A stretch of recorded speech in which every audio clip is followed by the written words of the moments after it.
جوابی حملہ کرنے کے لیے کہا۔ اس وقت آپ صلی اللہ علیہ وسلم نے اس سے پہلے انہیں روک رکھا تھا کہ آپ صرف اپنا بچاؤ کیجیے، حملہ مت کیجیے۔ اب رسول اللہ صلی اللہ علیہ وسلم جب خود میدان میں آ گئے تو آپ صلی اللہ علیہ وسلم نے فرمایا چڑھ دوڑو، اس ذات کی قسم جس کے ہاتھ میں محمد صلی اللہ علیہ وسلم کی جان ہے،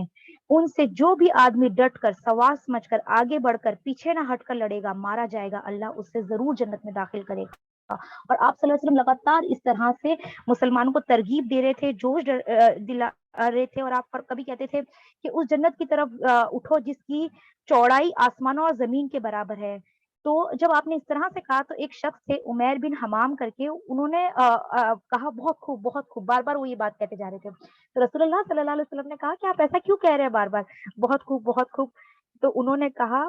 نہیں، اللہ کی قسم اے اللہ کے رسول، کوئی بات نہیں سوائے اس کے کہ مجھے یہ امید ہے کہ میں اسی جنت والوں میں سے ہوں۔ تو آپ صلی اللہ علیہ وسلم نے فرمایا ہاں آپ اسی میں سے ہیں۔ تو انہوں نے اس کے بعد میں انہوں نے آپ سے یہ بات کر اور اپنے ان کے پاس کچھ کھانے کے لیے کچھ کھجوریں تھی، وہ کھانے لگے، اور پھر اچانک سے انہوں نے وہ کھجوروں کو بھی پھینک دیا، اور انہوں نے کہا کہ اگر میں یہ کھجوریں کھاؤں تو بھی میری زندگی لمبی ہو جائے گی، اور وہ اس کھجوروں کو بھی پھینک کے اور جنگ میں شامل ہو گیا، اور اسی میں وہ لڑتے لڑتے شہید بھی ہوئی۔ اسی طرح سے ایک خاتون تھی افرا، ان کے جو بیٹے تھے اوف بن حارث، انہوں نے آپ صلی اللہ علیہ وسلم سے پوچھا اے اللہ کے رسول، اللہ کو اپنے بندے کی کس بات پر اللہ اپنے بندے کی کس بات پر مسکراتا ہے؟ تو آپ نے فرمایا اس بات پر کہ بندہ خالی ہاتھ خالی جسم، یعنی کہ کوئی بھی آرمر وغیرہ پہنے بنا اپنا ہاتھ دشمن کے اندر ڈبو دے۔ یہ سن کر اوف نے اپنے بدن سے جو ان کی ذرا تھی وہ اتار کر پھینکی اور تلوار لی، اور دشمنوں سے لڑتے لڑتے وہ بھی شہید ہو گئے۔ جس وقت رسول اللہ صلی اللہ علیہ وسلم نے یہ حکم دیا تھا کہ آپ لوگ بھی واپس سے اب اٹیک کیجئے، اس وقت تک جو مشرکین تھے وہ تھک چکے تھے، کیونکہ وہ لگاتار حملے کر رہے تھے، ان کے پاس کوئی اسٹریٹجی نہیں تھی، انہوں نے لگاتار بنا سوچے سمجھے حملے کیے، اس کی وجہ سے وہ تھک چکے تھے، اور مسلمانوں میں اب بہت زیادہ جوش تھا۔ تو مسلمانوں نے بہت بری طرح سے انہیں مارا، اور بہت مطلب ایک منصوبے کے تحت ایک اسٹریٹجی کے ساتھ میں آپ صلی اللہ علیہ وسلم نے ان کی پوری صفیں بنوائی تھی، تو انہوں نے ایک پوری پلاننگ کے ساتھ میں دشمن پر حملہ کیا، اور جب انہوں نے اس طرح سے حملہ کیا تو دشمن کی پوری صفیں درہم برہم کرتے ہوئے وہ آگے بڑھ گئے، اور ان کے اندر بہت ہی زیادہ جوش تھا، کیونکہ ان کا خود کا لیڈر یعنی رسول اللہ صلی اللہ علیہ وسلم خود وہاں پر جنگ میں بھی شامل تھے۔ ایک بار ایک حدیث ہے، وہ ہے حضرت اکرمہ کی ہے، وہ کہتے ہیں کہ اس وقت ایسے حالات تھے کہ کسی کا سر کٹ کے گرتا تھا اور پتہ نہیں چلتا تھا کہ کس نے کاٹا، کسی کا ہاتھ کٹتا تھا اور پتہ نہیں چلتا تھا کہ کس نے اس کا ہاتھ کاٹا۔ تو ابن عباس کہتے ہیں کہ ایک بار ایسا ہوا کہ ایک مسلمان ایک مشرک کا پیچھا کر رہا تھا، اور اس نے جیسے ہی اپنی تلوار اٹھائی اس سے پہلے ہی ایک زور سے کوڑے کی آواز آئی، اور ایک آواز سنائی دی،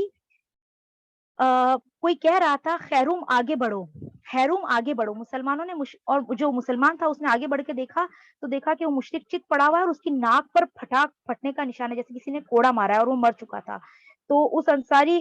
صحابی نے آ کر رسول اللہ صلی اللہ علیہ وسلم سے یہ بیان کیا کہ میں نے ایسے بھاگا، ایک مشرک کا پیچھا کیا، لیکن میرے مارنے سے پہلے اسے کسی نے مارا، اور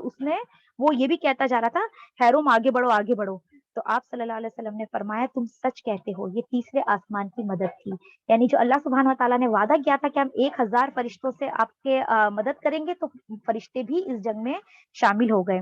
ایک اور صحابی کہتے ہیں کہ میں ایک مشرک کے پیچھے پیچھے دوڑ رہا تھا کہ اچانک کہ میری تلوار پہنچنے سے پہلے ہی اس کا سر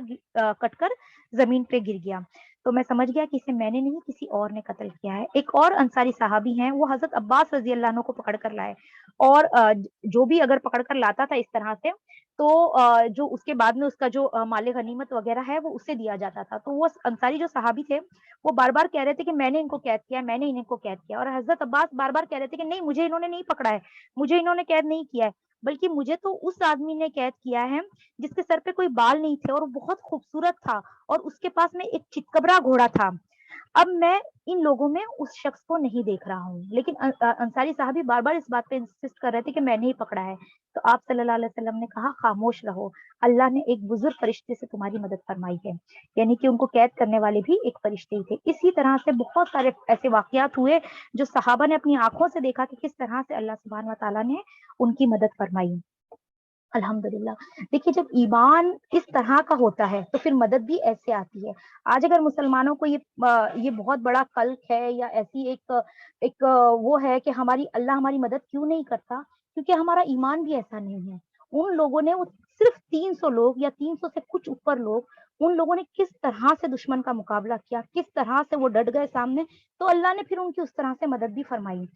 پھر یہ ہوا کہ میدان میں آپ کو پتا ہے کہ جو ابلیس تھا وہ خود سراقہ بن مالک کی شکل میں آیا ہوا تھا، اور اس نے جو قریش واپس ایک جتھا پلٹ کر جانا بھی چاہتا تھا، اس نے انہیں بھی جانے نہیں دیا تھا، اور بہت ان کو ورگلا کر بہت اکسا کر اس نے اس جنگ کی شروعات کروائی تھی.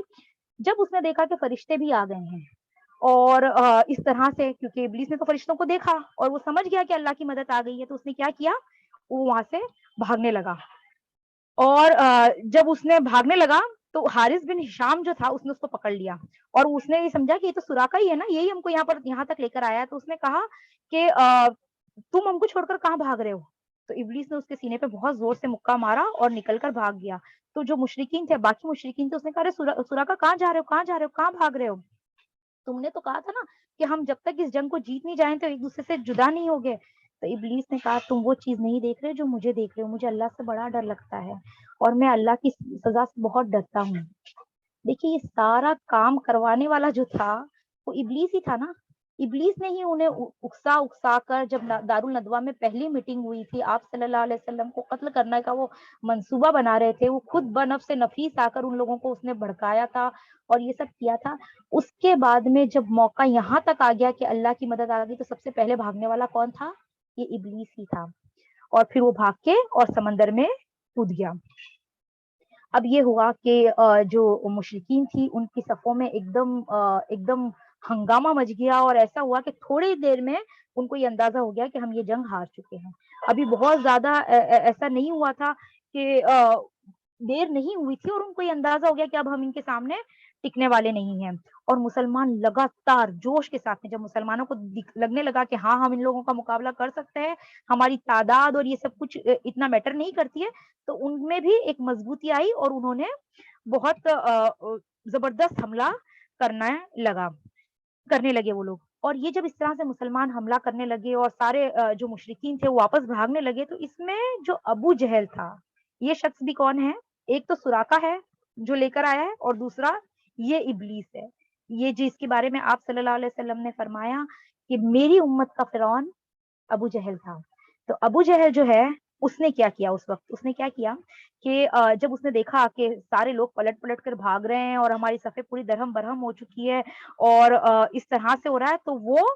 ایک بار اس نے واپس سے اسٹینڈ لیا، واپس سے ساری ترتیب دی، اور اس نے اپنے لشکر کو واپس سے ایک جگہ جمع کر کے اور زور زور سے کرنے لگا. دیکھیے جنگ میں کیا ہوتا ہے، ایک تو یہ ہوتا ہے کہ ایک لوگ لڑ رہے ہیں اور ایک لوگ صرف موٹیویٹ کر رہے ہوتے ہیں اس بات کے لیے کہ آپ کو یہ جنگ کرنی چاہیے. پہلے زمانے میں بھی ایسا ہوتا تھا اور آج بھی ایسا ہوتا ہے کہ ایندھن تو کوئی اور ہے جنگ کا، لیکن کچھ اکسانے والے لوگ ہوتے ہیں. اس میں سے یہ شخص تھا، اس نے کیا کیا کہ اس نے اپنے لشکر کو للکارا اور کہا دیکھو سراقہ نے اگر بھاگ گیا ہے تو تمہیں ڈرنے کی بات نہیں ہے، کیونکہ اس نے کیا تھا، سراقہ نے اس نے پہلے ہی رسول اللہ صلی اللہ علیہ وسلم سے ساز باز کر لی تھی، اس لیے وہ بھاگا ہے. اور جو اتبا شیبہ اور ولید جو مارے گئے ہیں، اس سے بھی تمہیں گھبرانے کی بات نہیں ہے، ان کے قتل کی وجہ سے بھی تم کو گھبرانے کی بات نہیں ہے، کیونکہ ان لوگوں نے جلد بازی سے کام لیا تھا، انہوں نے صحیح سے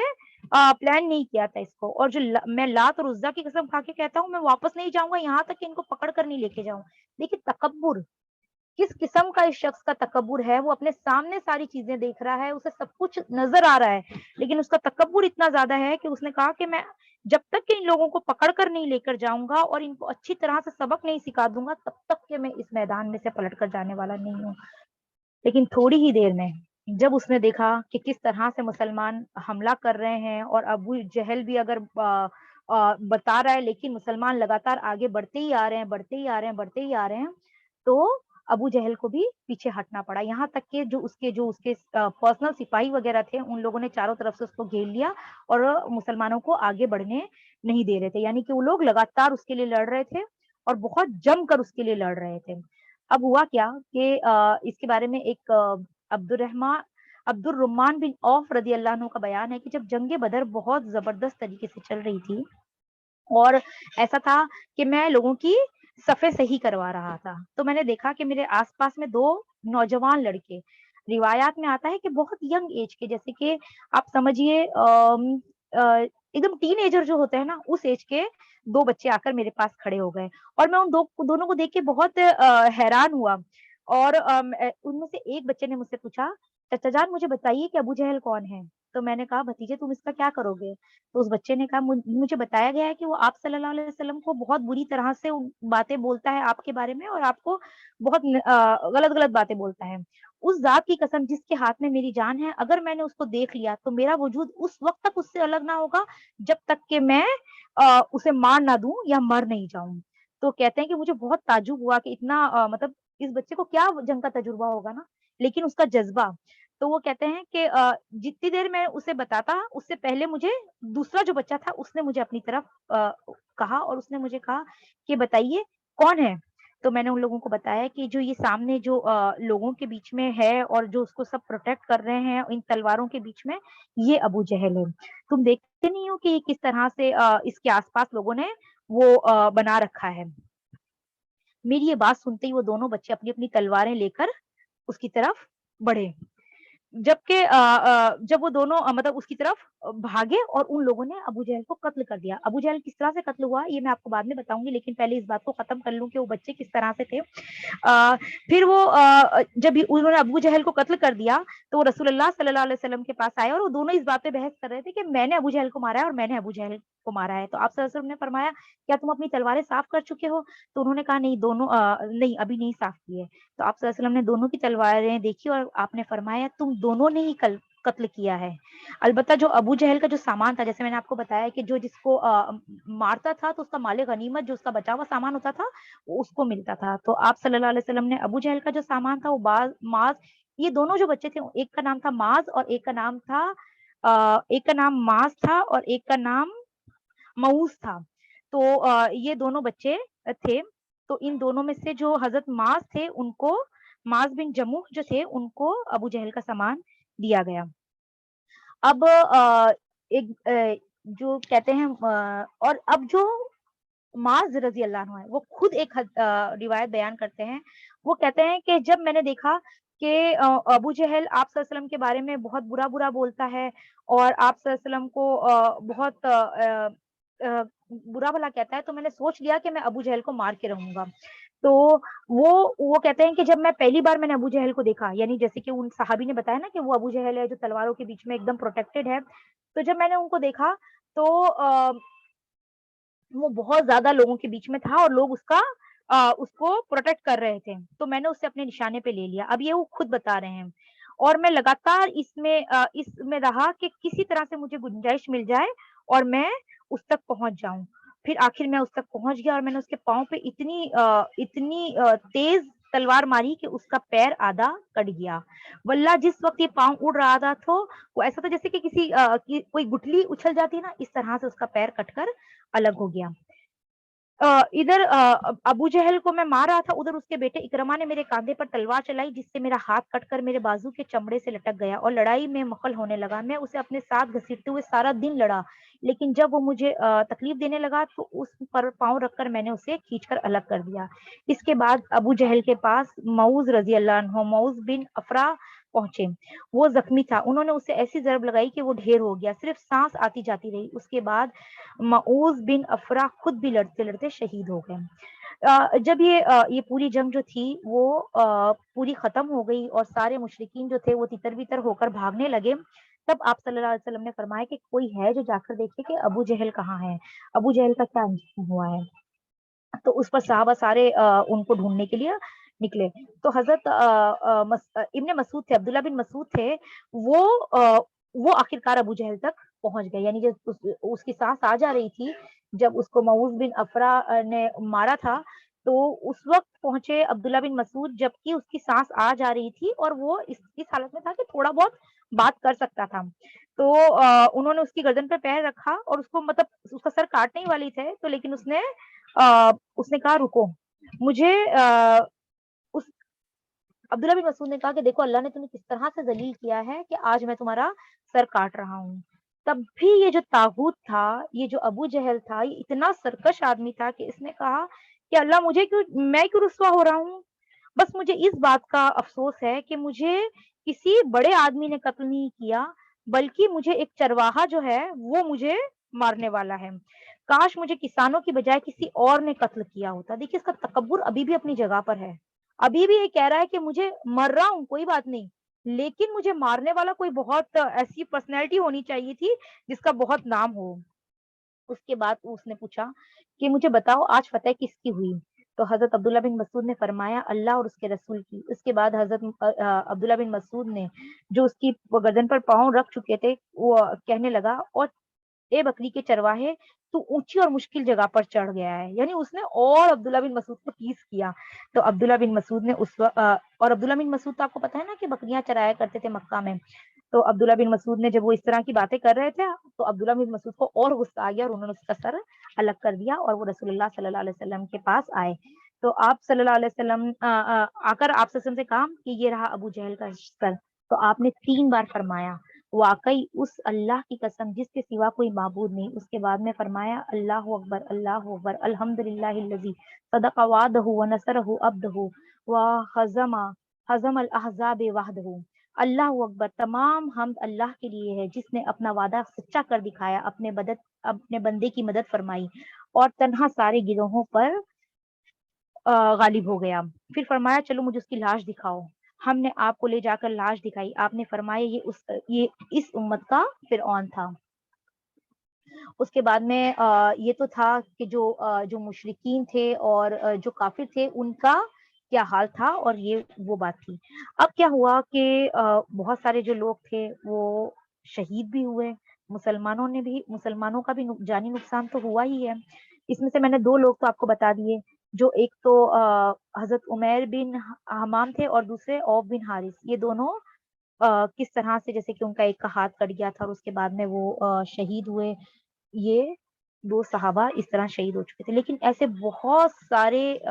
اور بھی لوگ تھے جو اس معرکے میں جنہوں نے بہت بڑی بڑی قسم کی قربانیاں دی۔ یہ جو جنگ تھی یہ ایسی جنگ تھی جس میں بھائی بھائی، باپ بیٹا، مطلب رشتہ داروں سے لڑ رہے تھے۔ اور یہ جنگ اصل میں کس بات کی تھی؟ یہ کوئی حکومتی جنگ نہیں تھی یا کوئی ایسی بات نہیں تھی کہ کسی دنیاوی چیز کے لیے یہ جنگ ہو رہی تھی، بلکہ یہ جنگ کس چیز کے لیے ہو رہی تھی؟ حق کی جنگ تھی۔ یہ حق اور باطل کی جنگ تھی، اصول کی جنگ تھی، جس کے اندر صحیح اور غلط کی جنگ تھی۔ اس میں ہر ایک گروہ جو تھا وہ حق پر تھا اور ایک باطل تھا جو سامنے تھا۔ اس طرح سے یہ جنگ ہو رہی تھی۔ اچھا، جیسے کہ میں نے بتایا کہ ایک صحابی ایسے تھے جنہوں نے کھجوریں پھینکی اور جا کر شہید ہو گئے، ایک تھے جنہوں نے اس طرح سے لڑے۔ اس وقت یہ ہوا کہ آپ صلی اللہ علیہ وسلم نے اس جنگ میں کچھ لوگوں کو قتل کرنے سے منع بھی کیا تھا۔ آپ صلی اللہ علیہ وسلم نے فرمایا تھا کہ جو بنو ہاشم ہے اس کے کچھ لوگ ایسے ہیں جن کو زبردستی اس جنگ میں لایا گیا ہے، تو ان سے اگر کسی کا سامنا ہو جائے تو وہ اسے نہیں مارے گا۔ تو اس میں ابو بختری جو تھا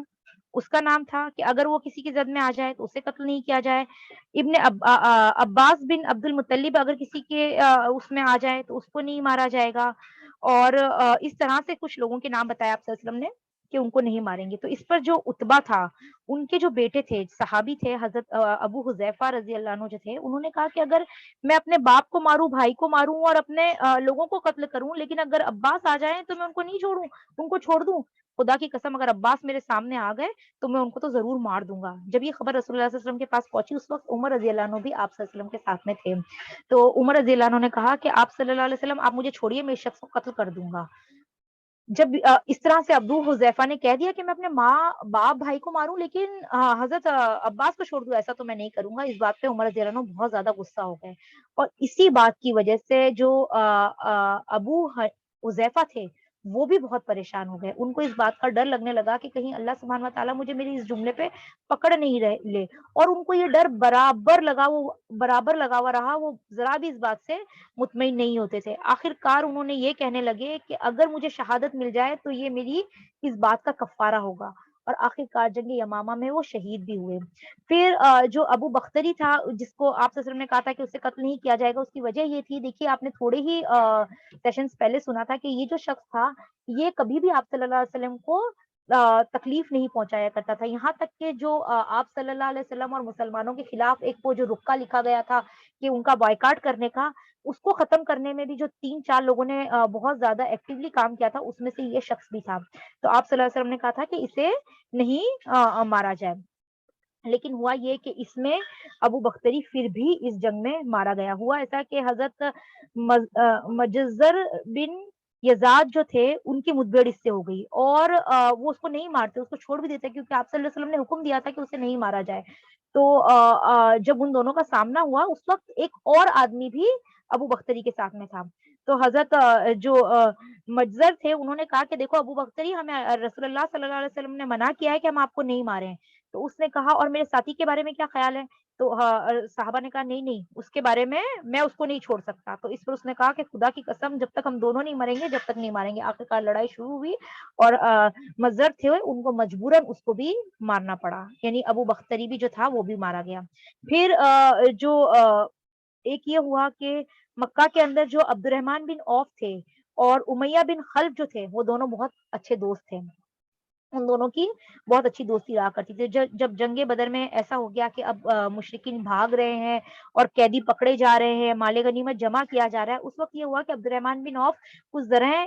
جمع کر کر لے کر جا رہے تھے. تو امیہ بن خلف جو تھا وہ اپنے بیٹے کے ساتھ میں وہاں پر کھڑا ہوا تھا. اس نے کہا کہ عبد الرحمن بن عوف آپ مجھے قتل کر دیجیے، مطلب آپ مجھے قید کر لیجیے. اس کو ایسا لگا نا کہ دوست ہے تو تھوڑی رعایت کریں گے. تو انہوں نے کہا کہ تم مجھے مجھے قید کر لو اور مجھے رسول اللہ صلی اللہ علیہ وسلم کے پاس میں لے کر چلو. تو عبد الرحمن بن عوف کہتا ہے کہ میں نے اپنی ذرائع پھینک دی اور اس کو قید کر لیا، اس کو اور اس کے بیٹے کو دونوں کو قید کر لیا. راستے میں چلتے چلتے اس نے مجھ سے پوچھا کہ جو جس نے شترمرغ کا پر اپنے سینے پر لگایا ہے وہ کون آدمی ہے؟ تو عبد الرحمن بن عوف نے بتایا وہ حضرت حمزہ بن عبد المطلب ہے. تو امیہ نے کہا کہ اس شخص نے ہمارے اندر بہت تباہی مچائی تھی، یعنی ہمارے میں سے بہت سارے لوگوں کو اس آدمی نے مارا ہے. یہ باتیں کرتے ہوئے دونوں جن جا رہے تھے کہ اچانک حضرت بلال جو ہیں انہوں نے امیہ کو دیکھ لیا. یہ جو پوری روایت ہے یہ عبد الرحمن بن عوف خود راوی ہے اس روایت کے. وہ کہتے ہیں کہ جب بلال رضی اللہ عنہ نے دیکھ لیا تو، اور آپ کو پتا ہے نا کہ امیہ بن خلف جو تھا وہ حضرت بلال رضی اللہ عنہ کا مالک تھا. اس نے بلال رضی اللہ عنہ کو بہت تکلیف دی ہے، بہت ٹارچر کیا کرتا تھا وہ حضرت بلال رضی اللہ عنہ کو. تو جب حضرت بلال رضی اللہ عنہ نے دیکھا تو کہا کہ ارے کفار کے سرگنا، یہ تو امیہ بن خلف ہے، اب تو یا یہ بچے گا یا تو میں بچوں گا، میں اس کو مار کے رہوں گا. تو عبد الرحمن بن عوف نے کہا دیکھو یہ میرا قیدی ہے، تم اس کی طرف مت آؤ. لیکن انہوں نے کہا کہ نہیں، یا تو میں رہوں گا یا تو یہ رہے گا، میں اس کو آج چھوڑوں گا نہیں. اور انہوں نے کیا کیا کہ صرف خود نے ہی حملہ نہیں کیا بلکہ جو انصار والے لوگ تھے ان کو بھی آواز دے لی اور ان کو بھی پکار پکار کر کہنے لگا کہ یہ امیہ بن خلف ہے، یہ بہت بڑا رسول اللہ صلی اللہ علیہ وسلم کا دشمن ہے. اور انصار نے بھی آ کر اس پر حملہ کر دیا. عبد الرحمن بن عوف نے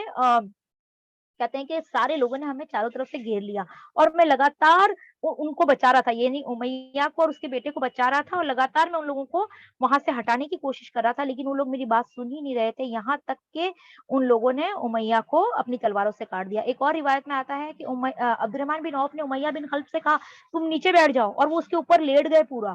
کہ اسے کسی طرح سے بچا لیں. لیکن لوگوں نے نیچے سے تلواریں مار مار کر اس کو جان سے مار دیا. اس لڑائی کے اندر عبد الرحمن بن عوف بھی گھائل ہو گئے بہت سارا. تو عبد الرحمن بن عوف کہتے ہیں کہ میرے ہاتھ سے یہ قیدی بھی گیا اور میری جو ذرائع میں جمع کر کے لا رہا تھا وہ بھی میرے ہاتھ سے چلی گئی. اس کے بعد میں یہ ہوا کہ عمر بن خطاب رضی اللہ عنہ جو تھے انہوں نے اپنے ماموں آز بن ہشام کو مارا. حضرت ابو بکر رضی اللہ عنہ کے جو بیٹے تھے عبد الرحمن وہ بھی اس جنگ میں مشرکین کی طرف سے شامل ہوئے تھے. تو حضرت ابو بکر رضی اللہ عنہ نے اس کو پکار کر کہا کہ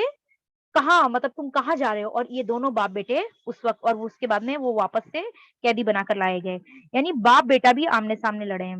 اس وقت جب آپ صلی اللہ علیہ وسلم نے لوگوں سے کہا کہ ہاں مشرکین کی گرفتاریاں کرو اور مسلمان بھاگ بھاگ کر مشرکین کو گرفتار کر رہے تھے، اس وقت حضرت سعد بن معاذ جو رسول اللہ صلی اللہ علیہ وسلم کے گارڈ تھے وہ وہاں پر کھڑے ہوئے سارا منظر دیکھ رہے تھے. میں نے آپ لوگوں کو بتایا تھا کہ جنگ بدر میں تھوڑا اونچا ایک جگہ تھی جہاں پر آپ صلی اللہ علیہ وسلم کے لیے ایک ٹینٹ باندھا گیا تھا اور آپ صلی اللہ علیہ وسلم پورے میدان کو دیکھ رہے تھے. تو اس وقت حضرت سعد بن معاذ جو ہے وہ آپ صلی اللہ علیہ وسلم کے گارڈ تھے، وہاں پہ کھڑے تھے اور ان کے چہرے پہ ایک ایسے ایسے ایکسپریشن تھے کہ انہیں یہ سب چیزیں اچھی نہیں لگ رہی ہے. تو رسول اللہ صلی اللہ علیہ وسلم نے ان سے پوچھا اے سعد، مجھے ایسا لگتا ہے جیسے کہ تمہیں مسلمانوں کا یہ کام اچھا نہیں لگ رہا ہے. تو انہوں نے کہا جی ہاں، خدا کی قسم ہے اللہ کے رسول، یہ اہل یثرب کے یہ اہل شرک کے ساتھ ہمارا پہلا مارکا تھا، ہم نے پہلی بار ان سے آمنے سامنے جنگ کی کہ اللہ نے ہمارے لیے یہ موقع فراہم کیا ہے۔ اس لیے اہل شرک کو باقی چھوڑنے کی بجائے مجھے یہ بات زیادہ پسند ہے کہ انہیں خوب قتل کیا جائے اور اچھی طرح سے کچل دیا جائے۔ اور پھر اسی جنگ میں حضرت جو مصعب بن عمیر ہیں، ان کے بھائی ابو عزیز کر کے تھے، وہ ان کا اور ان کے بھائی کا آمنا سامنا ہوا۔ اس وقت ایک جو انصاری صحابی تھے وہ اسے باندھ رہے تھے، ابو عزیز کو جو تھے اس کو باندھ رہے تھے۔ تو حضرت مصعب بن عمیر نے جب یہ دیکھا کہ وہ باندھ رہے تو انہوں نے انصاری سے کہا، اس شخص کے ذریعے اپنے ہاتھ بہت مضبوط کرنا، اس کی والدہ بہت دولت مند ہے اور تمہیں اس کے بدلے میں بہت سارا مال فدیے میں دے سکتی ہے۔ تو ابو عزیز نے پوچھا، مصعب بن عمیر سے پوچھا، کیا تمہاری یہی میرے بارے میں وصیت ہے اپنے اس آدمی سے؟ تو مصعب بن عمیر نے کہا کہ ہاں، تمہاری بجائے یہ انصاری میرا بھائی ہے۔ دیکھیے کیسی ایمان افروز باتیں ساری، آپ دیکھیے لگاتار ایسی باتیں آ رہی ہیں۔ اس کے بعد میں یہ ہوا کہ رسول اللہ صلی اللہ علیہ وسلم نے ان لوگوں سے جو مارے گئے تھے اس جنگ میں، ان کے بارے میں حکم دیا کہ انہیں سب کو گھسیٹ کر کنویں میں ڈال دیا جائے۔ جب ان کو اس طرح سے گھسیٹ کر کنویں میں ڈالا جا رہا تھا تو اتبا بن ربیعہ جو تھا، جب اس کو گھسیٹا جانے لگا تو ان کے جو اتبا کا جو بیٹے تھے حضرت ابو حذیفہ، ان کے چہرے پہ تھوڑا سا ایسے مطلب ایسے ناگواری کے جیسے اثرات آنے لگے۔ تو آپ صلی اللہ علیہ وسلم نے کہا کہ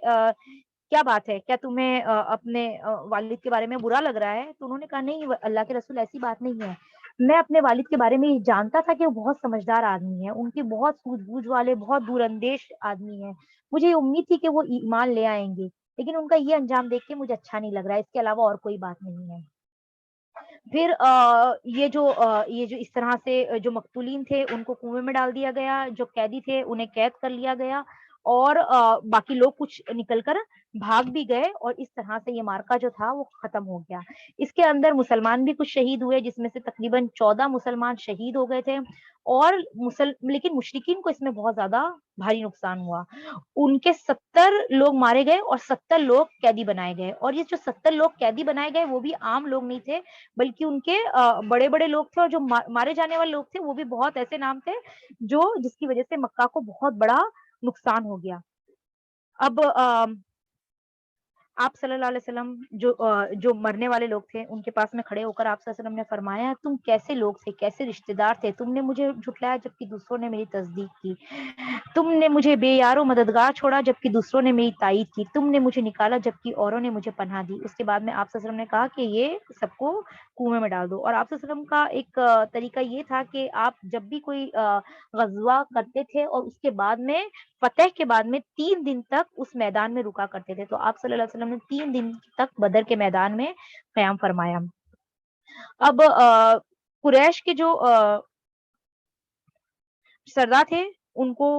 اس میں ڈال دیا گیا۔ جب تیسرا دن آیا تو آپ صلی اللہ علیہ وسلم کی سواری تیار کی گئی، اور آپ صلی اللہ علیہ وسلم پیدل چلتے چلتے اس کنویں تک آئے، اور آپ صلی اللہ علیہ وسلم اس کی کنویں کی جو منڈیر ہوتی ہے اس پہ کھڑے ہوئے، اور آپ نے ایک ایک آدمی کا نام لے لے کر پکارنے لگے، کنویں کے اندر ایک ایک آدمی کا نام لے کے پکارنے لگے۔ کیا کہا؟ اے فلاں بن فلاں اور اے فلاں بن فلاں، کیا تمہیں یہ بات خوش آتی ہے کہ تم نے اللہ اور اس کے رسول کی اطاعت کی ہوتی، کیونکہ ہم نے ہمارے رب کے وعدے کو سچا پایا،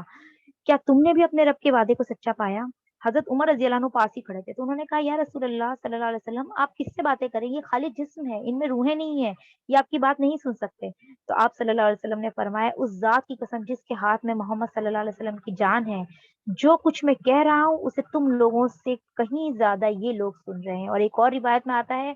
کہ لوگ اس سے زیادہ سننے والے نہیں ہیں، یہ لوگ جواب نہیں دے سکتے، بس مطلب سن تو رہے ہیں لیکن جواب نہیں دے سکتے۔ پھر جب یہ خبر مکہ میں پہنچی ہے اس وقت تو بہت ہی برا ایک دم مکہ والوں پہ تو ایک بہت ہی جیسے پہاڑ ٹوٹ پڑا۔ ابن اسحاق کہتے ہیں اس کے بارے میں کہ جو شخص پہلی بار یہ خبر لے کر مکہ میں گھسا ہے اس کا نام تھا حسمان بن عبداللہ خزامی۔ یہ شخص آیا اور اس نے آ کر زور زور سے کہنے لگا، اس نے کہا، عتبہ بن ربیعہ، شیبہ بن ربیعہ، ابو الحکم بن ہشام، امیہ بن خلف، اور مزید کچھ سرداروں کے نام لے کر کہا یہ سب قتل کر دیے گئے، یہ سب مطلب مار دیے گئے ہیں، اور اس نے بہت سارے مقتولین جو اس میں بہت بڑے بڑے نام تھے مکہ میں، ان سب لوگوں کے نام لے لے کے بتانے لگا کہ یہ سارے لوگ مارے گئے ہیں۔ اس وقت صفوان بن امیہ جو ہے، امیہ بن خلف کے بیٹا تھا یہ بھی حتیم میں بیٹھا ہوا تھا، تو اس نے کہا یہ لگتا ہے پاگل ہو گیا ہے کہ اس طرح کی باتیں کہہ رہا ہے، تو اس نے لوگوں سے کہا جا کے پوچھو کہ صفوان بن امیہ کہاں پر ہے، تو تب پتا چل جائے گا کہ یہ بالکل ہی پاگل ہو گیا ہے۔ تو ان لوگوں نے اس سے جا کر پوچھا، تو اس نے کہا خدا کی قسم میں ہوش میں ہوں، تمہارے سامنے یہ حتیم میں بیٹھا ہے صفوان بن امیہ، اور لیکن اس کے باپ اور اس کے بھائی کو میں نے خود قتل ہوتے ہوئے دیکھا ہے۔ پھر ایک اور جو صحابی ہیں جو ایمان لا چکے تھے لیکن انہوں نے ابھی تک ہجرت نہیں کر پائے تھے، یہ ابو رافع تھے۔ ان کے بارے میں کیا آتا ہے کہ یہ حضرت عباس رضی اللہ عنہ کے غلام تھے، اور اس وقت حضرت عباس رضی اللہ عنہ بھی مسلمان ہو چکے تھے لیکن انہوں نے بھی ہجرت نہیں کی تھی، اور ام الفضل جو تھی وہ بھی مسلمان ہو چکی تھی، یعنی یہ جو پورا گھرانہ تھا یہ مسلمان ہو چکا تھا، لیکن ابھی تک ان لوگوں نے ڈکلیئر نہیں کیا تھا، اپنا ایمان چھپا کے رکھا تھا۔ وہ کہتے ہیں کہ جب مکہ میں یہ خبر پہنچی کہ اس طرح سے یہ لوگ پوری جو یہ جنگ تھی یہ ہار چکے ہیں، تو ابو لہب جو تھا وہ بدر میں شریک نہیں ہوا تھا۔ آپ لوگوں کو پتا ہے نا، ابو لہب جو تھا وہ خالی پیچھے بیٹھ بیٹھ کے باتیں کرنے والا آدمی تھا، تو وہ جنگ بدر میں شامل نہیں ہوا تھا۔ لیکن جیسے ہی بدر میں ان لوگوں کی شکست کی خبر ان تک پہنچی ہے، تو ابو لہب کا ایک دم شکل ایک دم جیسے بولتے ہیں نا کالک اس کے اوپر آ گئی، اور وہ کہتے ہیں کہ میں اس وقت بہت مطلب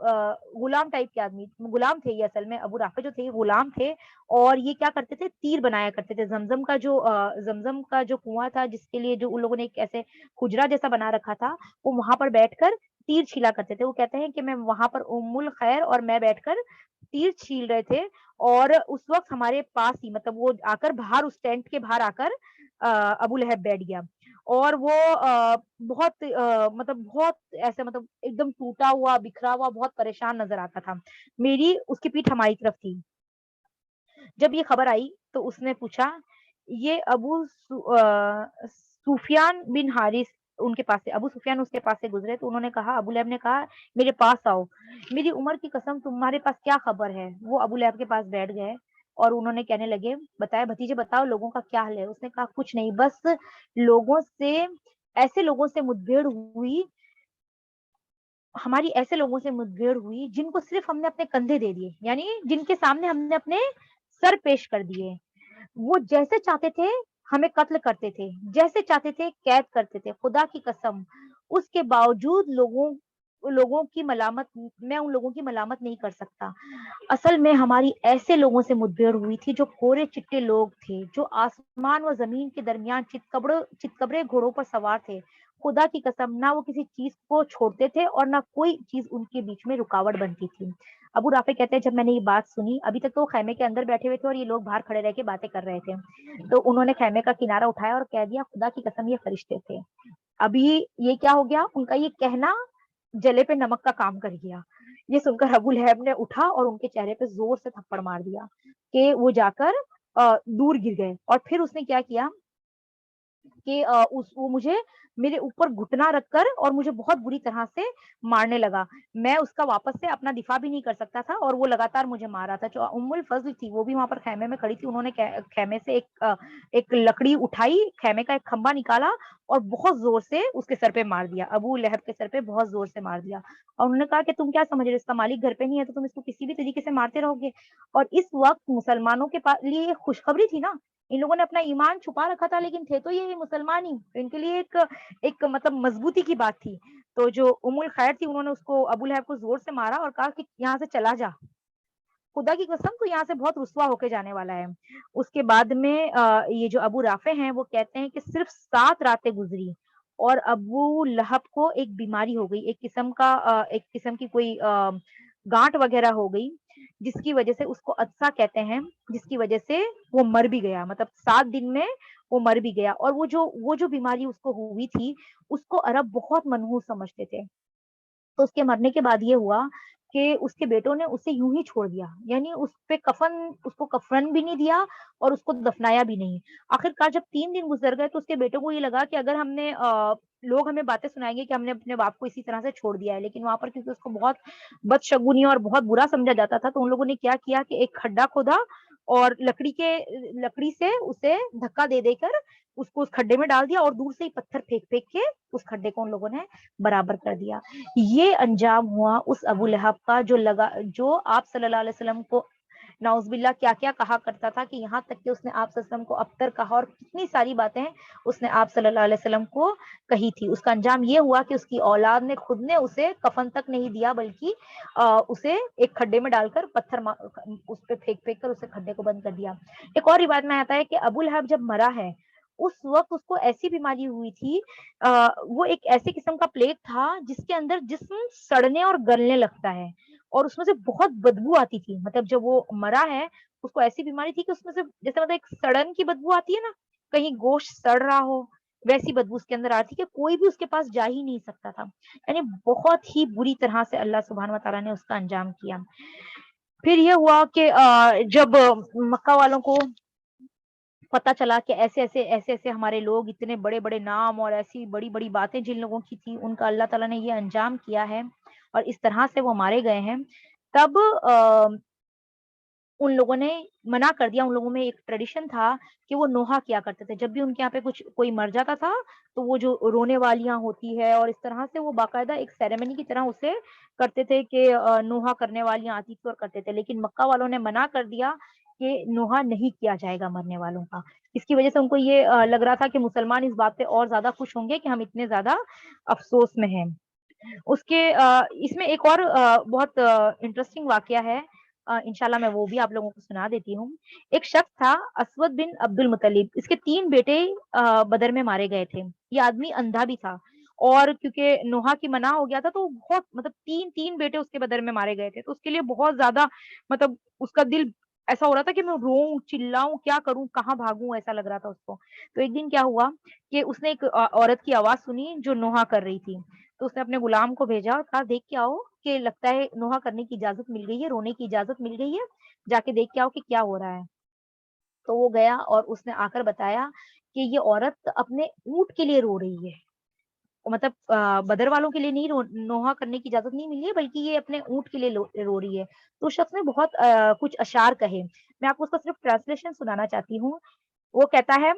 کیا وہ اس بات پر روتی ہے کہ اس کا اونٹ غائب ہو گیا ہے اور اس پر بے خوابی نے اس کی نیند حرام کر رکھی ہے؟ تو اونٹ پر نہ رو بلکہ بدر پر رو جہاں قسمتیں پھوٹ گئی. ہاں ہاں بدر پر رو جہاں بنی بنائی قسمتیں پھوٹ گئی. جہاں پر پھر اس نے نام بتایا کہ کون کون لوگ اس میں کیسے کیسے قبیلے اور کس قسم کے